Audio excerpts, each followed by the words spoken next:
Hello, everyone, and welcome to Future News Daily, where I bring you the latest advancements in technology, longevity, science, medicine, and AI. Today is Saturday, January 7th, 2023.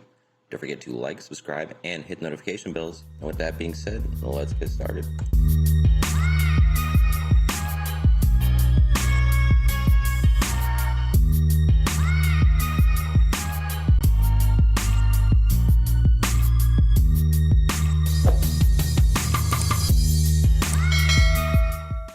First up today, a machine to produce oxygen. Europe's plan to create a long-term human presence on the moon. So the implications of this, of course, you could take this many different routes. I'm not sure where they're going with it. Of course, the first thing I'm thinking is terraforming. Anyway, a machine for the production of oxygen on the moon will go to space. The European Space Agency is building the device to test whether astronauts can use the oxygen trapped in the lunar regolith, which is the layer of dust and rock that covers the surface of the moon. The device is expected to reach the moon by 2025, and if it works as hoped, the agency plans to add to this technology by building an oxygen production plant on the moon in the 2030s. In addition to providing oxygen for humans, the machine can also help produce fuel for the spacecraft. ESA hopes to land its first astronauts on the moon before the end of the 2030s, and its goal is to establish a long-term human presence on the lunar surface. This can lead to major scientific discoveries, ones that change our understanding of the universe and our place in it. Also, this experiment could prepare humanity for manned missions to Mars and beyond, leading to even more groundbreaking discoveries. Yeah, I guess there's a lot of things going back into this, so we have a lot of technologies that are going to be complementary to this type of project. Of course, again, the space solar, like I keep mentioning, but it is very important. So this is how you're going to be getting your energy there. But of course, if you're getting a radio frequency beamed right to the surface of the moon, you don't need to do all this. And you can save that for the production of the oxygen. Again, a lot of implications for that. Continuing on that, in that vein, I suppose, NASA's unusual experiment will plant potatoes on Mars. So after the success of lettuce on the ISS, NASA continues its agricultural experiments to understand if vegetables can be grown in space. This time it's the turn of potatoes. From March, the American agency, together with the Peruvian International Potato Center, will conduct experiments in a laboratory in Lima to understand whether potatoes can be grown on Mars. NASA has selected 100 types of tubers, 40 from the Andes used to reproduce even in dry and rocky terrain, and 60 genetically modified to resist various pathogens and survive with little water and salt. 1 ton of these potatoes will be transported to a special laboratory in Lima, where the Martian atmosphere, consisting mainly of carbon dioxide, will be simulated. Here, the tubers will be exposed to intense ultraviolet radiation and will grow in an extreme environment. At the end of the experiment, the varieties that have survived and above all managed to reproduce in these critical conditions will be selected. If no potatoes pass the test will be repeated with a different growing method, perhaps the same one used for Project Veggie vegetables. Quote, concrete results will come in a year or two, said Julio Valdivia Silva, a NASA astrobiologist.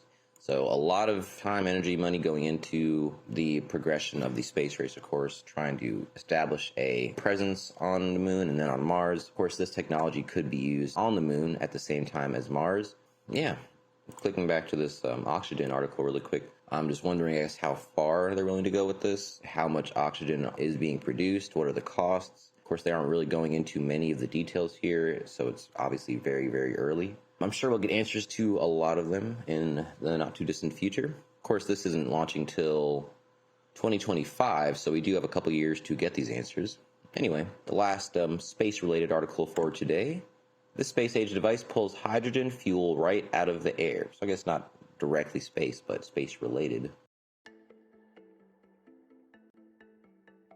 The world needs more sustainable fuel sources. There's no doubt about that. Lucky for us, researchers from the Swiss Federal Institute of Technology have developed this, a device they say pulls energy out of the air using only solar power. But the kicker? What it pulls from the air can be used to make clean hydrogen fuel. We've invented a device that can take water from humid air and sunlight and convert it into hydrogen, which can be used as a fuel or a chemical feedstock for a future energy system based fully on renewable energy. This is lead researcher on the project, Professor Kevin Savula. He says the whole device is based on this little material right here, what he calls a transparent, porous, conductive substrate. It coats a semiconductor to increase its surface area, giving it more interaction with humid air. He says this is important because the sun is always giving us clean, free energy. We just don't have the best ways of storing that energy. And using sunlight to split water into hydrogen and oxygen, storing the sunlight in the form of hydrogen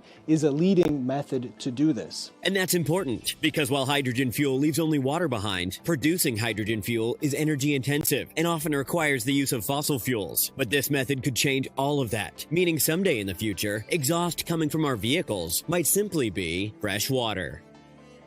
So this goes right into the previous article about producing oxygen. So this takes water out of the air and produces hydrogen and oxygen. So I don't know if these are actually the same technology, and I don't think so, but this could absolutely be used in the same vein. So you're getting your fuel source, you're getting your oxygen, all from just the splitting of water using solar energy, which they could also have beamed right to, you have the Space Solar Project, which goes right into here as well. You have their food being grown. So every aspect of this project is being worked on right now and seeing some pretty good results.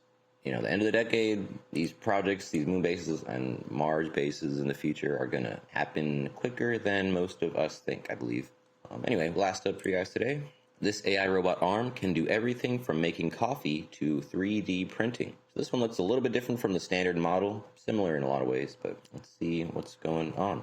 So Supernova, a South Korean startup, has designed Gwenet, a robot arm to help people with various household chores and creative tasks. Supernova showcased its AI camera and robot arm at CES 2023. The company has been developing innovative robots to help people with everyday tasks. Although many innovative technologies were showcased at CES 2023, the Gwenet robot arm captured the attention of visitors. Gwenet is an easy-to-use AI-based, multifunctional robotic arm that combines advanced AI technologies with a modular arm to work on complex tasks with high precision. The robot arm can do everything from making coffee to 3D printing a prototype. So it features an AI camera in the robot arm that captures up to 30 frames per second. It comes equipped with RISC-V-based processors and AI accelerators to support features like real-time face recognition, voice recognition, and object detection. Other features in AI cameras include image classification, color recognition, line tracking, human segmentation, and more. The robot arm works with Wi-Fi, and the Bluetooth feature allows users to pair their smartphones with it.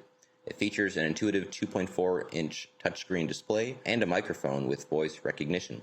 In addition, it has a speaker to help users chat with the device. Using Bluetooth, you can create Internet of Things functions via the web or control Gwenet wirelessly. Gwenet robot arm can rotate 220 degrees and lift up to 26.5 ounces of weight. It can stretch up to 15.4 inches and can aim with an accuracy of 0.002 inches. Wow. So up to, the 10,000th decimal place? Users can add various tools to the arm, like a 3D printer or a high-power laser to cut or engrave various materials. The high-power laser has an automatic cooling system for temperature control. Users can use the laser module to create artwork with materials like paper, wood, balsa, plywood, foam paper, anodized aluminum, and more. Other features include a 3D printer with an auto leveling system, 40-watt hot end heater, and a dual fan cooling system. The 3D printer comes with a pen module that can be used to write or draw. The robot arm can work with colorful pens using a pen holder module. You can use it to draw sketches, vectors, or calligraphy. So this is very interesting. So it seems like just a multi-purpose robot arm that you can program to do whatever you want to do with dozens of different various tasks and adding different additional third-party, parts. I'm not sure. Maybe they work with if it's only additional products within the company that it's compatible with. It seems like the possibilities with this are very wide.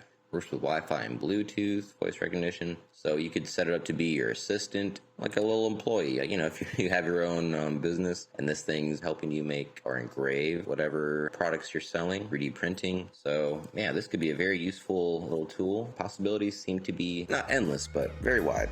So anyway, that is the last article I have for you today. Don't forget this video is for educational purposes only. I would never recommend any investments, solicit your time or money, attempt to contact you on any other platform, or own any rights to the information within this content. With that being said, thanks for tuning in, and I'll see you in the next one.